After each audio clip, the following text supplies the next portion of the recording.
Welcome to healthsystemCIO's Partner Perspective interview series.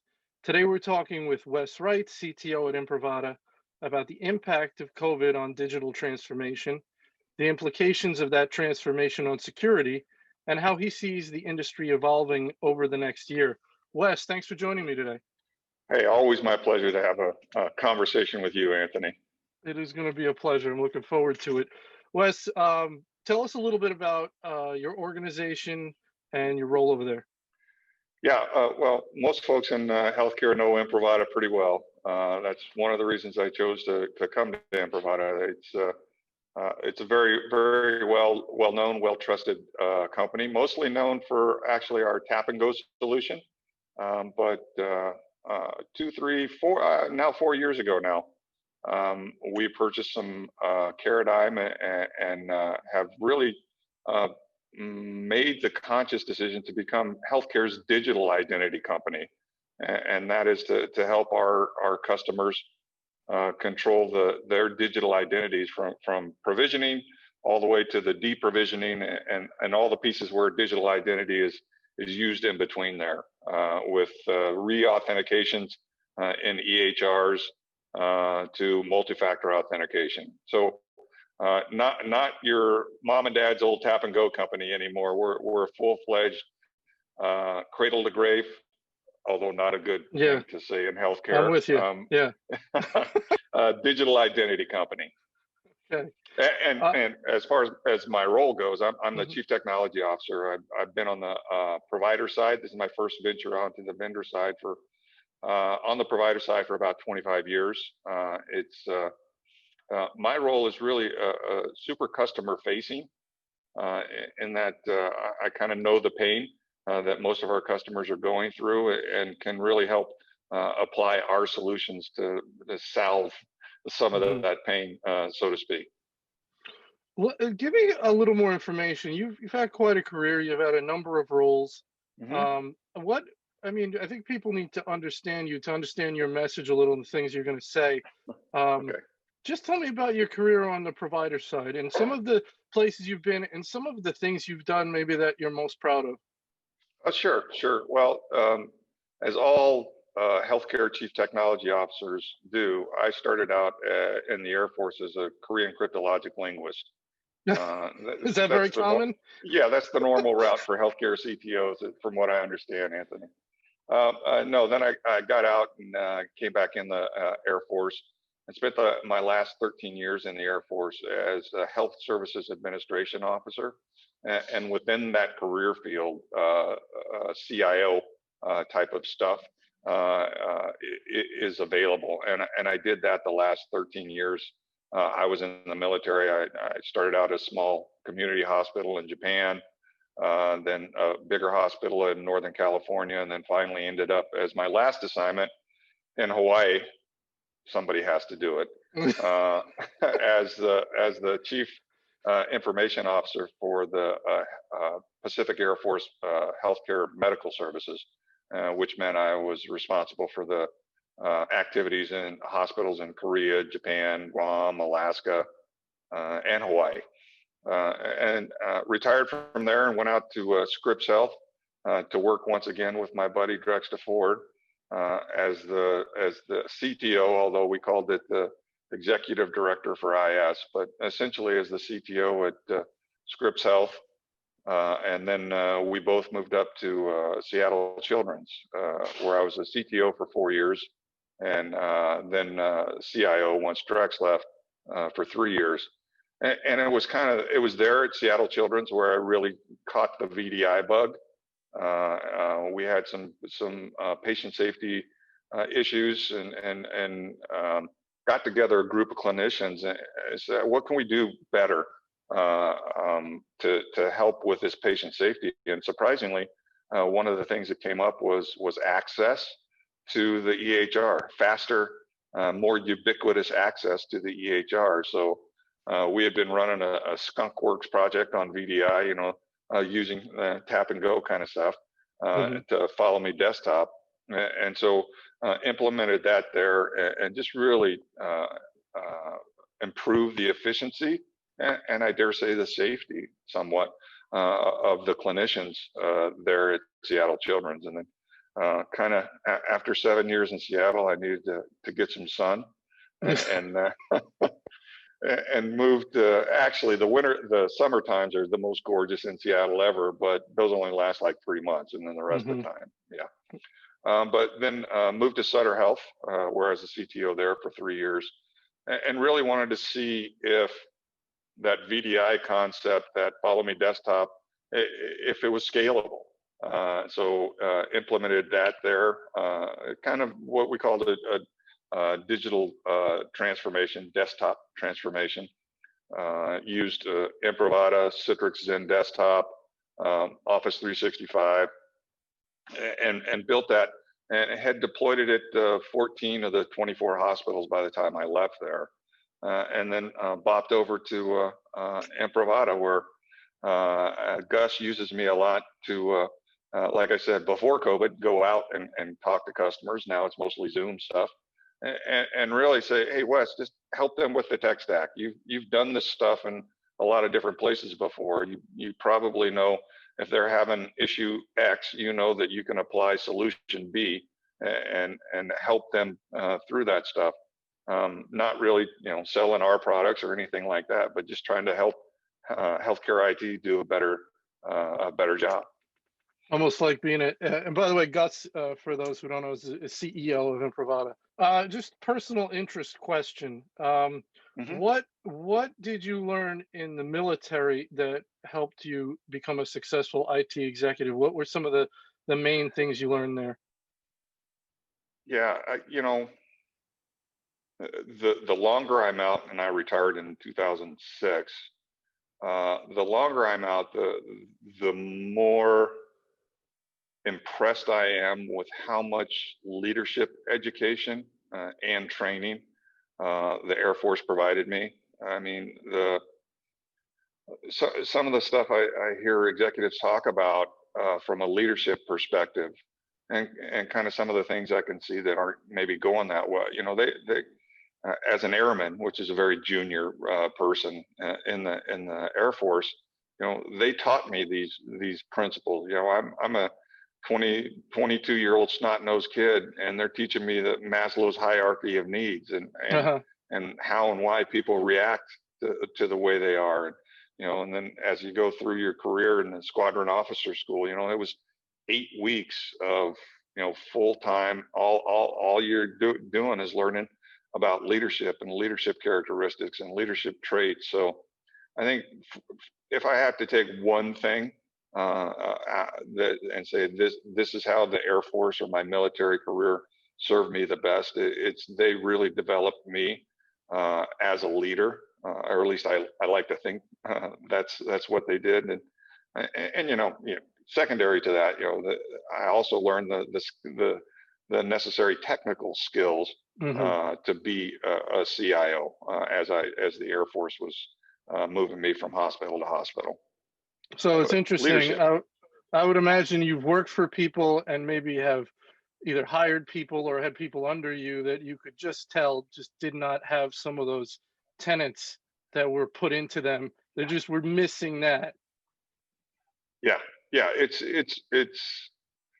as I've been now, was it 14 years almost out in the civilian sector.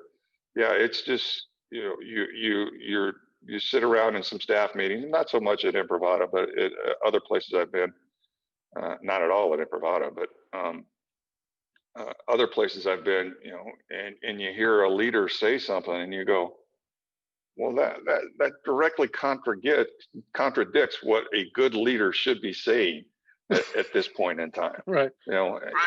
I'll go in, or you go into a meeting with somebody's staff meeting or something like that, and immediately the person that is in charge of the meeting, the highest ranking person, so to speak, says, "Here's this problem, and here's a solution I think we should do." Wait a minute, that's no way to get to solicit input. Right. The military taught me you start with the lowest ranking person and ask them what their opinion is, so they're not being influenced by Right. the rank in the room. It's just those obvious leadership characteristic kind of things that you just kind of go, wow, the military really did do well in teaching teaching leadership. Yeah, I always think that there is a science to leadership. It's not this mystical kind of thing that you either have or you don't, Yeah, or you can't figure out. Like there are steps, there's processes. So I just wanted to right. touch on that a little bit. So thank you for Yeah, that. All right, sure. let's get to the nitty gritty of it. We're gonna sort of go with the natural evolution of how things have happened out there. We know that the luminaries in healthcare have wanted to foster digital transformation, make things more electronic for the patient, the encounters. Hmm. Electronic Hmm. scheduling is one of the basic things, and then we go from there. Hmm. More and more things electronic. We know that COVID really accelerated that exponentially, because Hmm. it had to, right? Because the encounters Right. had to be. So let's first talk about that. Let's first talk about the digital transformation, and we use that term when we talk about the encounters with the patients, right? That's what it means today, even though it's a very general term, could be anything. Hmm. But when we Hmm. talk about the encounters with the patients and making them more digitized, the impact that COVID has had on that, let's first talk about that from your perspective. Yeah, um, it's the necessity breeds invention. Right, right. That old cliche. I mean, for the longest time, CIOs, CTOs, CXOs, and healthcare IT, we've known that this is what we've needed to do from a telehealth perspective, from a digitization perspective with our patients. But we've had two really kind of groups of dissenters. We've had the providers, the clinicians that have kind of said, yeah, I'll do telehealth when you pry my stethoscope from my cold dead hands. Well, they didn't really have a choice this time now, did they? If they wanted to Right. continue to see their patients and generate revenue, well, they had to do it digitally. And I think a lot of them have now gone, well, this isn't the bugaboo that I thought it was going to be. This is kind of slick. And then you had the same kind of folks on the patient side of the house too. That yeah, I've been seeing Dr. Jones for 35 years, and she knows exactly what's going wrong with me. I'm not going to get on this fancy telephone thing and do that. Well, yeah, you are, because you have to. Hmm. And so those things coming together, I think, really have changed healthcare to a good degree. Not just good in volume, but good Hmm. from a bad good Positive, perspective as well. right? Yeah, positive. Um, and I don't think we'll see, and we've already seen those massive telehealth, virtual health visits, kind of plummet back to, Right. from the 80% back down to the 12 to 20%. Oh, that's a big But drop, huh? it Yeah. is, but it's kind of what I expected to see. Once payer parity kind of went away, I think that you could have anticipated that. But the cool thing that's happened is, in these payment bundles. So like if you're doing a surgery or something, you had um, you got paid X amount of dollars, and you had to do this pre-visit, the surgery, and then a post-visit, follow-up visit, and then another visit. Well, everything but that surgery now, these clinicians are going, wait a minute, why do we have to inconvenience the patient? Hmm. I just did surgery on me, 2 weeks ago, and now I have to make Wes drive in to the hospital, an hour and a half, so a nurse can look at the wound and say, yep, you're healing good. So Hmm. instead of doing that, we're seeing a lot more use of that virtual healthcare, and I think that's really going to be a good driver for both the patients and the providers. So we talked to a lot of people, as through this whole process, a lot of CIOs and such. And one of the concepts or dynamics they've talked about is the speed with which they had to roll things out Yeah. to deal with the Hmm. crisis, and that as things, quieted down a couple of months ago, they were hoping to remediate. So, like, okay, what did we do over the last month that was a Exactly. blur? What did we Yeah. buy? Yep. Where is it? And what's the security? Right. Because not everything was buttoned up. It was at such speed. Interesting, right? Now we're in another spike. Yep. So, and I've heard people say, well, okay, so that's off for now. That whole let's check out what we bought because we don't have time for that now. But Right. at some point when this spike goes through, it's going to be an even more a larger project because now you've got two spikes. You got to go back and see what you bought and the Yep. security implications. So talk about that dynamic, and then talk about the overall wrapper of security that's got to be on everything that they're doing. Yeah. Yeah. It was really talking to my friends that are still out in health delivery organizations. It was Herculean the efforts that they went through at the beginning of the surge. Because remember back then they were building tents and building other Hospitals, building hospitals. locations. Yeah, Yeah, yeah. what was it? One of the big Carnegie Hall or something like that in New York. They outfitted as a COVID Ships, area. Yeah. right? They've used So ships and all yeah, that. they were they had that, and everybody has to work from home now. All collided together then. So they've just done wonderful things. Uh, and then what we're seeing at Imprivata, I'm taking this from a digital identity perspective because that's kind of where I live now. But I wrote a blog probably 2 months ago, maybe 3 months ago, say it was titled, "Dang, I wish I would have had an identity governance system." Because what happened, that spaghetti bowl that we just keep filling with this second spike, is you had an ambulatory nurse that had these entitlements and rights, and then all of a sudden he had to go over to staff the COVID ICU unit, so there was more rights and entitlements added to his digital identity capabilities, and then maybe because somebody in the ED went out because they caught COVID. Well, then maybe he had to go down to the ED, and then there was more entitlements and rights stacked on top of the entitlements and rights. And then, like you said, okay, now COVID has passed us. The surge is gone. Now he goes back to being an ambulatory nurse. And is anybody going to take away, or does even anybody know that those additional entitlements and rights were given to him during that COVID surge? And that's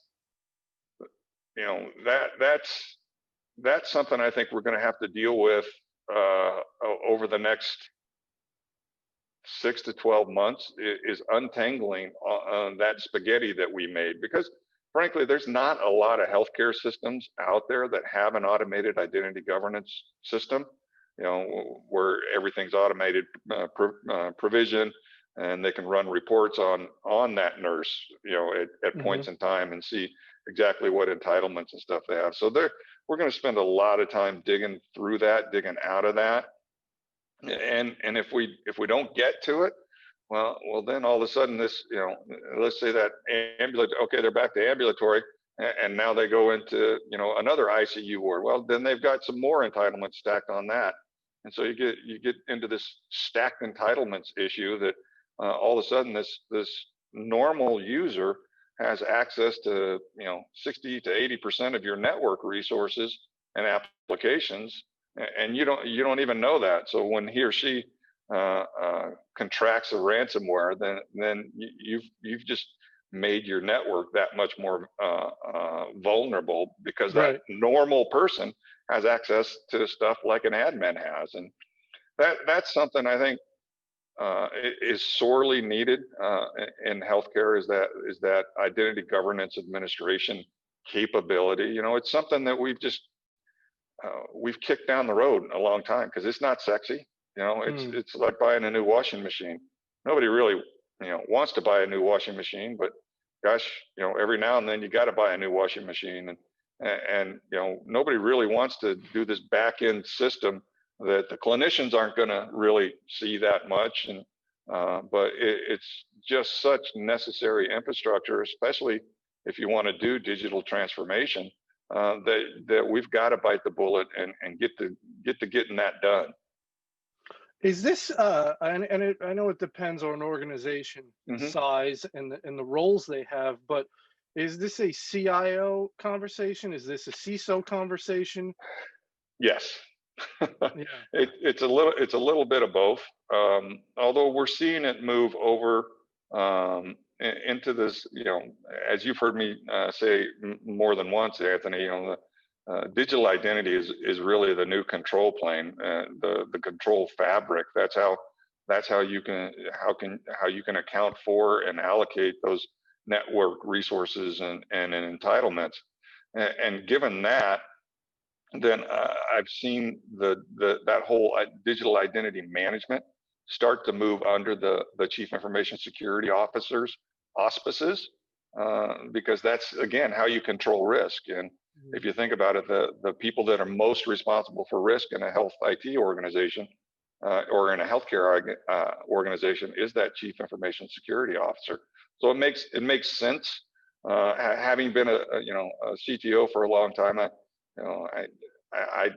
have a hard time giving that up, but it does make sense that it falls under the Chief Information Security Officers. I know Gartner put out a paper recently about digital identity being the key fundamental building block for digital transformation from a security point of view. Tell me your thoughts on what you saw in there, and did you find did anything surprise you in that paper, or would it just reinforce the sort of your perspective?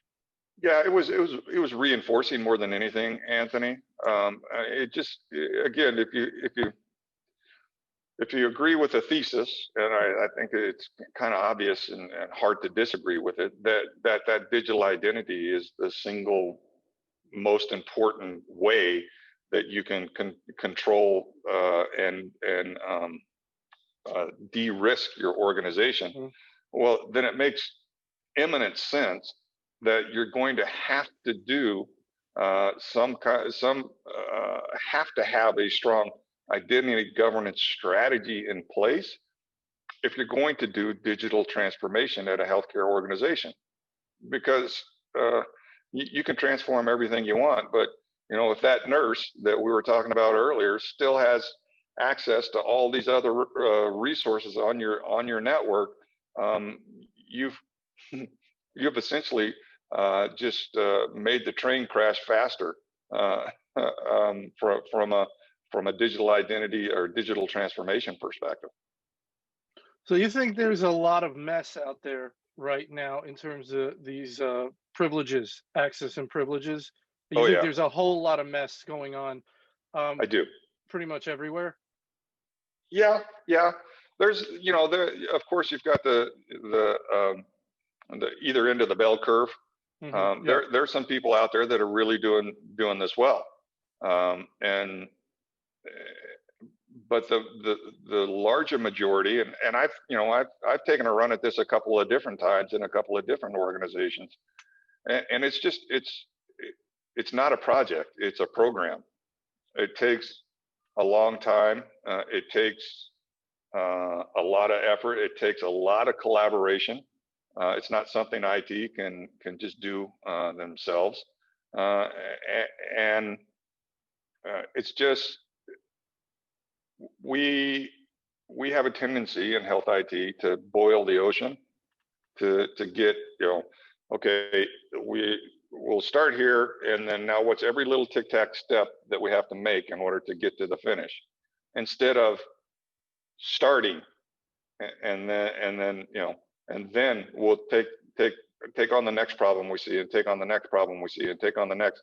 So you can get caught in this vicious circle of planning for the implementation of an identity governance system for years, frankly, because it does take such collaboration throughout the organization.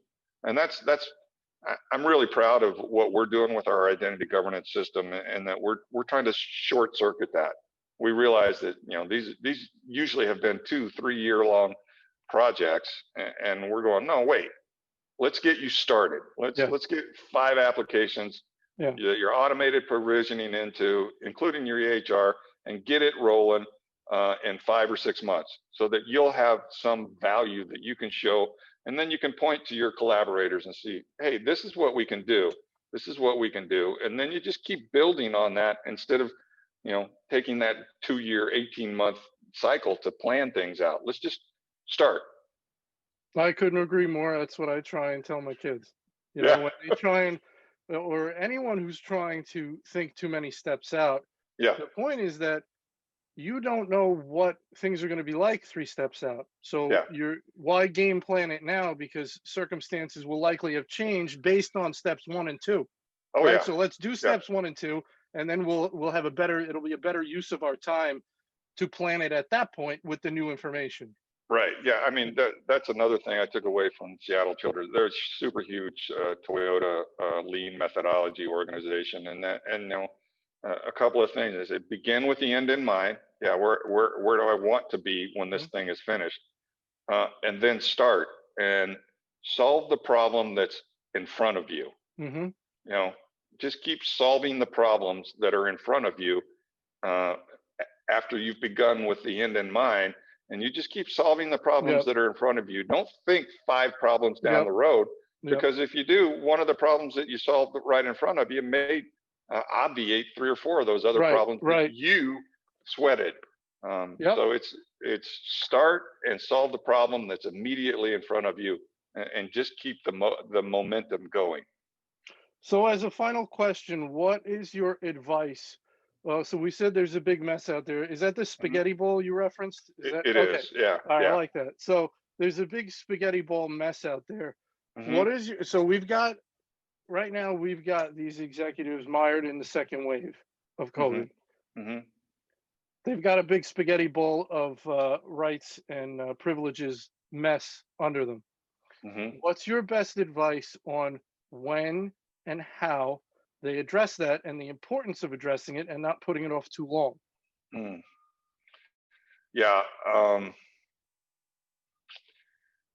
the IT side of the house, we have a little more time than we had in that first surge, because remember, in that first surge we're trying to figure out how everybody could work from home, how we could do telehealth, and building other care sites. So we have a little more overhead during this surge, and this might be a good time to really start looking at that, to start examining, okay, what does identity governance, digital identity governance, what does that mean to my organization? So, the much like we just discussed with the Toyota methodology, it's, start, just start. You're never going to start unless you start. That sounds obvious. I mean, it's one of the, what was that movie? Wherever you are, there, or wherever you are, there you are, something like that. Is that a movie or an expression? I don't know. I think it was in a movie somewhere. I can't remember what it was. It was one of those really bad, cheesy ones, but something. But yeah, you just got to start, and and starting could be just mapping out your current processes. Again, Toyota lean methodology is, hey, first you have to know what your current processes are before you apply technology to them. Because as I said before, if you just, hey, here's a process, let's put the technology to it, well, you're just making the train crash faster than it normally would have, because you've applied technology to it. But yeah, start. Now's a good time. You've got a bunch of that spaghetti that you're going to have to unwind out there, and you might as well have a tool in place, because that's really what software is. Have a tool in place that helps you, 1, unwind that spaghetti, but 2, keep it unwound. Right. So yeah, the sooner you can start, the better you are. And I really like Barry Runyon's paper on digital transformation. Yeah, the Gartner paper. That's the foundation for you to really help your organization digitally transform. Is that identity governance, that management of that digital identity. That's where digital transformation has to begin. It's not a manual thing. You don't want to be dealing with hundreds of employees moving positions constantly, Oh no. rights taken away, rights granted. You don't want to Yeah. be dealing with that manually.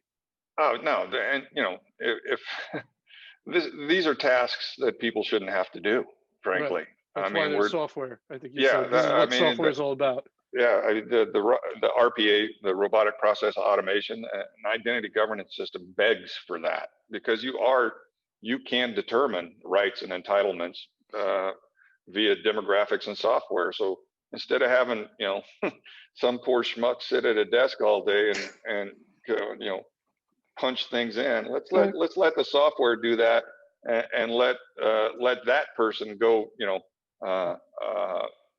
self-actualized, since I brought up Maslow before. Self-actualized. Yeah. I think can we in parting, can we say that the spaghetti will get you if you don't deal with it? Yeah, it definitely will. Especially in today's environments with the ransomware and stuff that we're seeing. Yeah. There's people out there, and most folks are kind of would be nodding their head saying, agreeing with me. There's folks out there that have a lot more entitlements and access than we think that they do. And you get one of these ransomwares or one of these viruses, and that's when you start to know, oh man, that spaghetti got me, because this person's got stuff all over the organization. And this goes with the concept of segmentation and network segmentation, right? So this is sort of dovetails with that, because you want to split things up into discrete buckets for security purposes. So one bucket gets infected, it doesn't bleed over. This sounds very similar in terms of concept. It's the same type of concept, sure. One doesn't really affect the other, because if that nurse that he or she might have access to, their access probably crosses a whole bunch of those different segments, the micro segments that you're talking about. So it's the same concept. We've been saying this for years in IT. It's the concept of least privilege. People should only have privileges to the least amount of applications and data that they need to do their job. All right, Wes. Well, I think that's about all I had for you today. I think it's a great chat, and I love our spaghetti analogy. I think that's a great one. It's always a pleasure. I appreciate you sharing some of your experience and thoughts on the military, and I think there's lots of good stuff in this interview for people to enjoy and learn from. So I want to thank you very much. Hey, Anthony, it's like I said, it's always a pleasure having a conversation with you, and you make them feel like conversation. So I appreciate that. All right, buddy. We'll talk. Okay, talk to you later.